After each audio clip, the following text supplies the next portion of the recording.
Второлигашкиот фудбал по неколку години пауза се врати во Виница. Утре на домашен терен и пред својата публика Слога ќе го одигра првиот домашен меч во новата сезона на втората лига против тимот на Големо Коњери. Ова ќе биде соочување на двата лански третолигаши, кои сега се нови второлигаши, а кои во меѓусобно соочување ќе ја барат првата сезонска победа, со оглед на тоа дека и двете екипи стартуваат со порази во првото коло.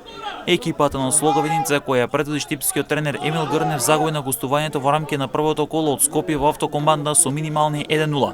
Додека пак Големо Коњери, кои го предводи Јовица Блажевски, загуби од Детонит Плочковица на домашен терен со убедливи 4:0. Спортската јавност во Виница утре ќе има можност да ја подржи Слога на првиот домашен надпревар како второлигаш. По долги години се врати Шкендиот Рачинов во втората лига, а тимот кој сега го предводи Лјупчо Марковски Калц ќе го одигра својот прв меч на домашен терен и пред домашната публика. Повеќе е јасно дека навивачите од Рачинова ќе дадат силна подршка за Шкендија, кој утре ќе го пречека тимот на Охрид, а кој меч ќе може да го следите во живо на МН телевизија со почеток од 16 часот и 30 минути. Шкендија Рачинов новата сезона ја започна со убедлива победа над Прес Потресен, а пак Охрид ремизираше во дербито со Беласица.